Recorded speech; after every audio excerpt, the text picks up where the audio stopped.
দেব শুভশ্রী জুটির ধূমকেতু ভাই আলাদাই খেলা দেখাচ্ছে এবং এই মুভিটা একটা কাল্ট মুভি হওয়ার সত্ত্বেও শাকিব খানের মাস অ্যাকশন থ্রিলার মুভি তাণ্ডবকে জোর কদমে টক্কর দিচ্ছে বক্স অফিস কালেকশনের দিক থেকে।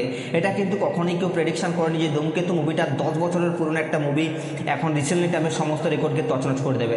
তো প্রশ্ন হলো এটাই যে শাকিব খানের মুভি তাণ্ডব তার ডে 11তে সে কত টাকা আয় করেছিল এবং দেবদার মুভি ধূমকেতু তার ডে 11তে সে কত টাকা আয় করলো। তো hey guys, welcome back to my channel. আমি হচ্ছি আপনাদের সঙ্গে মিঠুন আর আপনি দেখছেন আমার ইউটিউব চ্যানেল এমবি স্টুডিও। তো ভিডিওটাকে শুরু করার আগে আপনাদের কাছে আমার একটাই রিকোয়েস্ট, আপনি যদি আমার চ্যানেলে ফার্স্ট টাইম হয়ে থাকেন তো প্লিজ চ্যানেলটাকে সাবস্ক্রাইব করে ভিডিওতে একটা লাইক করে দেবেন। তো চলুন ভিডিওটি শুরু করা যাক। তো গাইস, যেমনটা আমি আপনাদেরকে ভিডিও শুরুতেই বললাম, আপনারা অলরেডি জানেন যে দেব শুভশ্রী জুটির স্টারডামটা এখন আলাদা জায়গায় পৌঁছে গেছে। তো যাই হোক, এখন আমরা কথা বলবো তাণ্ডব মুভিটাকে নিয়ে। তো তাণ্ডব মুভিটা একটা মাস অ্যাকশন থ্রিলার মুভি, যে মুভিতে সবসময় সাসপেন্সে ভরা আছে। এই মুভির গল্প প্রত্যেকটা দর্শকের পছন্দ হয়েছিল, মুভির অ্যাকশন সিকোয়েন্সগুলো আলাদা লেভেলের ছিল। তাছাড়া শাকিব খানের ম্যাডনেসের যে অ্যাক্টিংটা, সেই অ্যাক্টিংটা প্রত্যেকটা দর্শকের মন জয় করে নিয়েছিল। ভাই এখানেই শাকিবের কী পাওয়ার সেটা শাকিব খান দেখে গেছে এবং যে লেভেলের ভাই মানে অভিনয় করছে শাকিব খান, মানে এক কথায় অনবদ্য। কেউ শাকিব খানকে আগে এরকম লুকে দেখেনি এবং রায়হান রাফি যখনই শাকিব খানকে প্রেজেন্ট করে সেটা ভাই আলাদা লুকেই প্রেজেন্ট করে। এটা আমরা দেখে আসছি তার প্রত্যেকটা ছবিতে এবং রায়হান রাফি বাংলাদেশের অন্যতম ডিরেক্টর, মানে ব্লকবাস্টার ডিরেক্টর আপনি বলতে পারেন। যাই হোক, এখন কথা হলো যে তাণ্ডব মুভিটা তার ডে 11তে সে কত টাকা আয় করেছিল।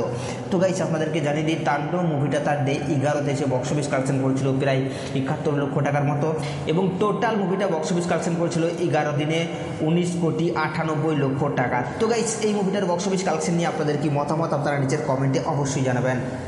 তো সেকেন্ড আমরা যে মুভিটাকে নিয়ে কথা বলবো সেটা হচ্ছে মেগাস্টার দেবের মুভি ধূমকেতুকে নিয়ে। তো ধূমকেতু শুধুমাত্র এখন ওয়েস্ট বেঙ্গলের মধ্যে সীমাবদ্ধ নেই, এই মুভিটা এখন অল ইন্ডিয়া কাঁপিয়ে বেড়াচ্ছে এবং শুধুমাত্র পশ্চিমবঙ্গে কাঁপায়নি, মুভিটা মুম্বাই, দিল্লি, ব্যাঙ্গালোর ভাই পুরোপুরি কাঁপিয়ে বেড়াচ্ছে। আলাদাই খেলা দেখাচ্ছে, জাস্ট আপনি বুক মাই শোটা খুললেই বুঝতে পারবেন কী লেভেলের খেলা দেখাচ্ছে। তো যাই হোক, এখন আমরা কথা বলবো যে ধূমকেতু মুভিটা তার ডে 11তে এসে কত টাকা বক্স অফিস কালেকশন করলো। তো গাইস, আপনাদেরকে জানিয়ে দিই বিভিন্ন নিউজ পোর্টালের সোর্স থেকে যে আপডেটটা এসছে সেটা হলো যে মুভিটা ডে 11তে রবিবার থাকার কারণে প্রায় 70 থেকে 80টা শো হাউসফুল দিয়েছে এবং বক্স অফিস কালেকশন করছে প্রায় 1,02,00,000 টাকার মতো এবং টোটাল মুভিটা 11 দিনে বক্স অফিস কালেকশন করছে 21,03,00,000 টাকা। তো গাইস, এই মুভিটার বক্স অফিস কালেকশন নিয়ে আপনাদের কি মতামত আপনারা নিজের কমেন্টে অবশ্যই জানাবেন আর সাবস্ক্রাইব করে দাও নেক্সট ভিডিওর জন্য।